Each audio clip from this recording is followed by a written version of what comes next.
자, 157페이지 연속 확률 변수에 대해서 설명드리겠습니다. 자, 요거는 어디랑 비교하냐면요. 여기 쓰여드렸는데요. 128페이지, 129페이지랑 비교를 하시면 됩니다. 자, 연속 확률 변수를 잠깐 설명을 하고 이산이랑 잠깐 비교를 해 볼게요. 자, 여기서 보시면 오른쪽 그림과 같이 원판을 중심으로 자유롭게 회전할 수 있는 바늘이 장착되어 있다고 해요. 그래서 바늘이 이제 이렇게 이제 움직이겠죠. 그래서 360도 간격으로 360도를 촘촘히 다 이동을 해요. 그래서 여기를 건너뛰고 갑자기 1이었다 갑자기 2로 건너뛰고 이렇게 가지는 않아요. 그래서 회전하면서 천천히 다 진행하기 때문에 모든 실수값을 가질 수 있다는 거죠. 이런 경우를 확률 변수 x를 연속 확률 변수라고 합니다. 맞죠? 그래서 여기 있는 여기서부터 여기까지 모든 값을 다 가져요. 이걸 확률 변수라고 하는데 그게 연속 확률 변수라고 해요. 또 다른 예를 들면 불량품의 개수, 앞면이 나온 동전의 개수 같이 셀 수 있는 값은 확률 변수를 이산 확률 변수라고 한다. 근데 길이, 무게, 시간 등과 같이 어떤 범위에서 연속적인 실수값을 갖는 확률 변수를 연속 확률 변수라고 한다. 그래서 얘는 이제 연속이 돼요. 확률 변수들이 다 쭉 연속이 되는 그런 구조라고 생각하시면 돼요. 자, 이산은 한번 배웠는데요. 잠깐 129페이지를 잠깐 가져올게요. 그때 잠깐 말씀드렸는데 이제 한 개의 동전을 두 번 던졌어요.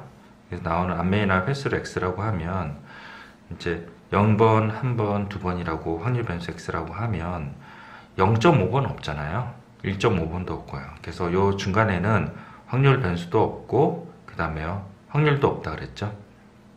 그래서 띄엄띄엄 하나하나 흩어져 있는 거를 이산 확률 변수라고 했어요. 이산 확률 변수. 그러니까 이런 게 연속이랑 좀 다른 점이죠. 그래서 0.5개, 1.5개 이런 게 없다는 거예요. 그래서 이제 이게 바로 이산 확률 변수라 하고 방금 얘기했던 것처럼 여기 이제 요거가 지칭하는 요 숫자들 0에서 12까지는 촘촘히 다 있다는 거죠. 촘촘히 다. 그래서 모든 실수값을 가질 수 있는 변수를 연속 확률 변수라고 한다. 이렇게 설명이 되어 있습니다. 잘 설명되어 있네요. 그래서 이제 연속 확률 변수랑 대응되는 게 129페이지의 이산 확률 변수예요. 그래서 구별을 하셔야 되고, 그리고 연속에서 확률 밀도 함수라고 하는 거가 있어요. 그게 이제 스몰 fx인데요. 이거는 이제 이산에서는 확률 질량 함수라고 얘기해요. 확률 질량 함수 이산에서 설명할 때 어떻게 했어요? 이산에서 확률식이라고 그랬죠. 얘도 마찬가지 연속에서 확률식이 돼요. 그래서 이제 이게 fx라고 잠깐 내리면요.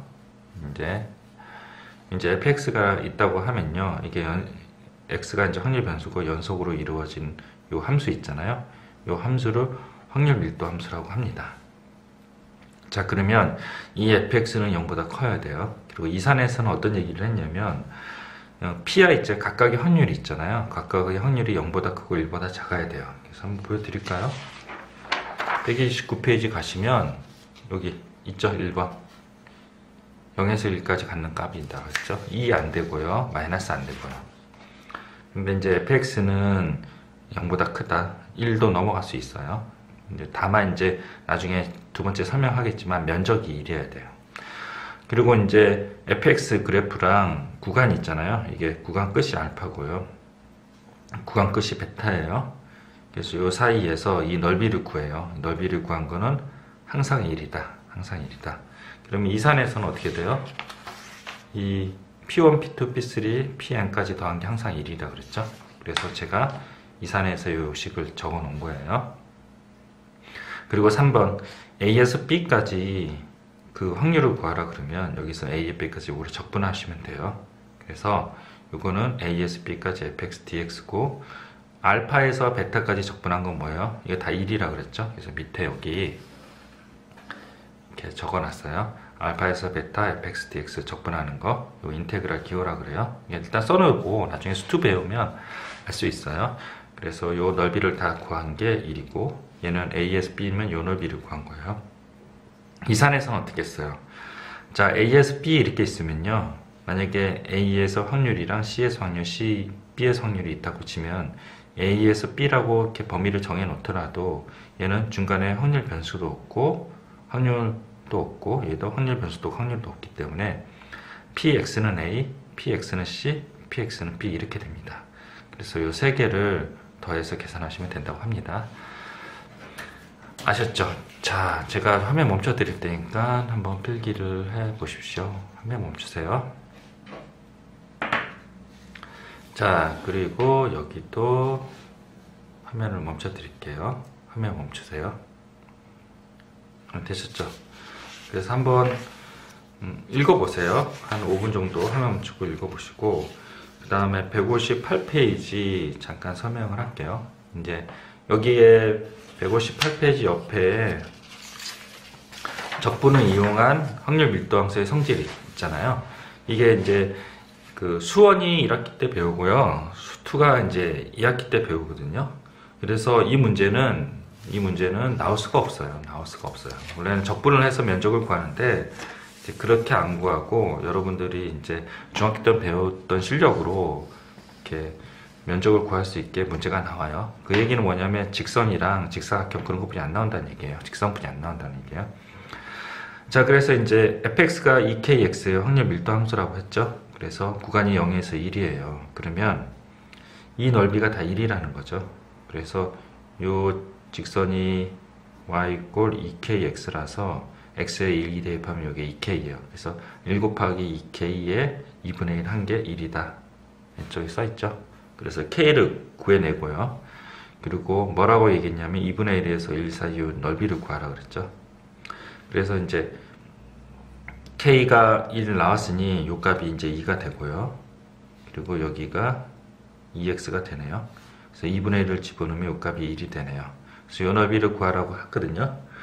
근데 이제 이 넓이는 뭐 평행사변형이 아니라 사다리꼴인가요? 사다리꼴이라서 여기랑 여기랑 더하고 요 높이 해서 계산하시면 됩니다. 근데 저 같은 경우는 얘를 굳이 이렇게 안 하고 1 마이너스 뭐예요? 삼각형 넓이를 빼는 게 낫죠. 2분의 1에 2분의 1 곱하기 1 해서 4분의 3 이렇게 구하겠어요. 제가 그러니까 요 넓이를 구하라는 거죠. 요 넓이 구하기 훨씬 더 쉽잖아요. 됐죠? 그래서 이렇게 이제 직선이나 직사각형 사다리꼴 뭐 이런 꼴이 나와요. 그래서 계산하는 데는 지장이 없습니다. 적분할 필요 없어요. 네, 잠깐 화면 멈추고 필기를 하세요. 됐죠? 그래서 159페이지로 넘어갈게요. 자, 그리고 개념 익히기에 여기 203번 제가 잠깐 설명드릴게요. 자, 확률 질량 함수가 아니라 확률 밀도 함수의 경우는 아까 잠깐 설명드렸듯이 두 가지 특징을 갖고 있어요. 여기 다시 한번 써드릴게요. fx는 0보다 크고 구간 전 구간에서 적분한 게 1이라는 거죠. 그래서 마이너스 1에서 1에서 정의된 fx가 다음과 같을 때라 그랬죠. 그때 확률 밀도 함수가 될 수 있는지 구해보요. 두 가지를 만족시키는지 보라는 거죠. fx는 2분의 1이라서 0보다 크네요. 오케이, 맞아요. 그리고 마이너스 1에서 1까지 적분한 거 여기 뭐예요? 여기 2 곱하기 2분의 1이죠. 그래서 1이 되네요. 그래서 얘는 맞아요. 네, fx가 어떻게 돼요? 2x죠.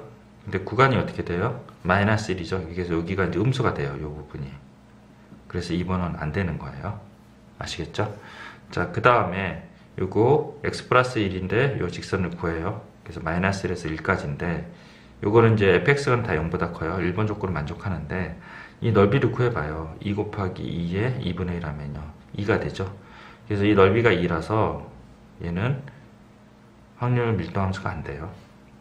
그리고 얘는 절대값 붙인 거 요 그래프에서 접어서 올린 거 있잖아요. 그래서 요 넓이를 구하시면 되는데 여기 이제 1 곱하기 1에 뭐예요? 2분의 1이니까 2분의 1, 2분의 1 되죠. 그래서 4번은 맞아요. 자, 여기 시험에 나올 가능성이 높습니다. 잠깐 화면 멈추고 필기를 하십시오. 됐죠? 그래서 다 쉬워요. 여기는. 그래서 필수예제 14번 K를 구해야겠네요. 그래서 이제 직선이라는 거죠. 직선이라서 X에다가 0을 대입을 하면 여기가 K가 이루어지고요. 그리고 X에다 2를 대입하면 여기가 뭐야? 7K가 되네요. 됐죠? 그리고 기울기가 3K인 직선이에요. 자, 이거를 전개를 해서 3kx 플러스 k 이렇게 하면 되죠. 그래서 y좌편이 k이고 기울기가 3k예요. 그래서 2 대입하면 7k가 되고요. 그래서 이 넓이를 구하시면 되죠. 여기 k, 7k 두 개 더하고 높이 2 그리고 2분의 1 하시면 그게 넓이가 1이다. 그래서 k를 8분의 1로 구하시면 됩니다. 어렵지 않습니다. 자, 그리고 162페이지 필수 예제 15번이에요. 자, fx가 kx가 이렇게 있고요. 그리고 x에다 2를 대입하면 여기 k가 되죠. 그래서 반대로 이렇게 돼 있어요. 근데 이제 0에서 2분의 1까지 요 넓이를 구하래요. 자, 일단은 k부터 구해야겠죠. 그래서 이게 이름은 삼각형이니까 2 곱하기 k 하고 2분의 1 해서 k가 1이 나왔어요. k가 1이 나왔기 때문에 이게 1이 되죠. 그래서 요 넓이를 구하라고 하면 이제 k가 2, 여기가 1이니까 이게 직선이 뭐예요? y = x예요. 그래서 2분의 1 대입하면 2분의 1이요. 그래서 2분의 1 곱하기 2분의 1에 2분의 1 해서 뭐요? 8분의 1이 답이 됩니다. 되셨죠? 잠깐 화면 멈추고 필기를 하십시오. 164페이지 정규분포 설명하겠습니다. 정규분포라는 용어를 머릿속에 기억하시고, 자, 정규분포는 확률 밀도 함수예요. 확률 밀도 함수 중에서 확률 밀도 함수가 되게 여러 개 있는 거예요. 즉, 그 중에서 요런 모양을 가진, 요런 함수의 모양을 가진 그거를 정규분포라고 해요. 그래서 x를 확률 분포의 정규분포로 한다. x의 확률 분포, 말이 좀 어렵게 써있죠? 그렇게 생각하지 마시고, 확률 밀도 함수가 되게 많은 거예요. fx가 되게 많은 것 중에서 요런 모양을 하고 있는 거 있잖아요. 요런 모양을 한 게 정규분포라고 이렇게 외우시면 됩니다. 됐죠? 그래서 아시기 되게 복잡하죠? 이건 안 외우셔도 되고요. 저 때는 외웠어요. 근데 안 외우셔도 되고, 그러면 이 정규분포, 요런 모양의 정규분포가 어떤 특징을 갖고 있느냐, 그 이제 밑에 2번에 나와 있는데 여기 잠깐 맛배기로 볼게요. 평균을 기준으로 종 모양의 대칭 그래프예요. 평균 기준으로 종모양의 대칭, 이거를 정규분포라고 해요. 그래서 밑에 잠깐 보시면 정규분포의 그래프의 성질에 대해 있어요. 성질이 있어요. x = m이 뭐냐면 평균이에요. 평균. 어떤 데이터들이 평균이에요. 평균이 있고 이 평균 기준으로 좌우 대칭 특징을 가지고 있고 종모양의 그래프를 가지고 있어요. 그 다음에 그거의 최대값은요, 루트 2파이분의 시그마분의 1이에요. 치사하게 루트 안쪽에 루트 여기 선을 연장을 해서 시그마가 루트 안에 있는 걸로 문제를 나오는 경우가 있는데, 그래서 제가 네모친 거예요. 이 시그마는 루트 바깥에 있는 거예요. 그리고 이 면적을 넓이를 구하면 그게 1이 된다. 되겠죠? 그리고 n값이 일정할 때 시그마 클수록 곡선의 높이는 낮아지고 양옆으로 퍼진다. 이 얘기를 설명을 할게요. 자, 이게 무슨 얘기냐면 165페이지에 잠깐 보시면 이제 이렇게 그림이 그려져 있어요. 그래서 평균은 다 같이 0이고요. 그 분산 시그마 산포도가 크다는 의미는 많이 분산되어 있다는 뜻이잖아요. 그래서 표준 편제인데 표준 편제의 제곱이 분산이기 때문에 이게 이제 시그마가 2라는 거는 시그마 0.8보다 많이 퍼져 있죠. 많이 퍼져 있는데 이 넓이가 다 1이에요. 그래서 원래 시그마 0.8에서 요 지금 빗금친 부분의 넓이가 증가한 거잖아요. 이렇게. 넓이가 다 1인데 여기가 증가하면요 1을 넘어가잖아요. 그래서 대신 높이가 낮아져야 돼요. 그래서 요 넓이랑 요 0.8일 때 넓이가 같아야 돼요. 넓이가 같은데 뭘로 같아야 돼요? 1로 같아야 돼요. 그래서 요런 얘기를 하는 겁니다. n값이 일정할 때 시그마 값이 클수록 곡선의 높이는 낮아지고요. 양옆으로 퍼진다. 됐죠? 그리고 시그마 값이 일정할 때는 n값이 변하면 뭐요? 평균이 바뀌는 거죠. 그래서 대칭축이 바뀌는 거예요. 그래서 좌우로 왔다 갔다 한다. 그런 특징을 갖고 있다는 거죠. 네, 잠깐 화면 멈추고 필기를 하십시오. 네모도 좀 쳐주시고요. 네, 화면 멈추세요. 되셨죠? 그리고 여기도 화면 멈추고 필기를 해주시고요. 그리고 여기에 나와 있는 설명을 잠깐 읽어볼게요. 이거는 짜투리인데요. 자, 이산에서는 확률 질량 함수라고 얘기를 하고요. 그리고 연속에서는 확률 밀도 함수라고 해요. 이산에서 대표적인 게 제가 설명했던 이항 분포예요. 이항 정리 아니에요. 이항 분포고요. 연속에서 대표적인 게 정규 분포예요. 정규 분포. 연속의 대표적 정규 분포입니다. 그래서 대표적인 요 정규 분포는 노멀 디스트리뷰션이라고 하고, 여기 써있죠. 노멀 디스트리뷰션이라고 하고, 그리고 요 그래프의 특징을 나타내는 M이랑 시그마 제곱 분산을 이렇게 쓴다고 합니다. 그래서 설명을 잠깐 보시면, 키, 강수량, 몸무게 등은 자연현상이나 사회현상에 나타난 여러가지 통계 자료를 상대 도수를 계급의 크기에 따라 찾게 하여 히스토그램을 그렸대요. 상대 도수 그래프를 그린 거죠. 상대 도수는 전체 도수의 그 계급의 도수값을 얘기하잖아요. 그래서 히스토그램을 그렸다는 거죠. 히스토그램을 그렸더니 자료가 많아지면 많아질수록, 개수가 많아지면 많을수록 이런 종망이 되더라. 그래서 정규 분포가 배우는 게 의미가 있다, 그런 말씀입니다. 네, 잠깐 동그라미 좀 쳐두시고 잠깐 읽어보세요.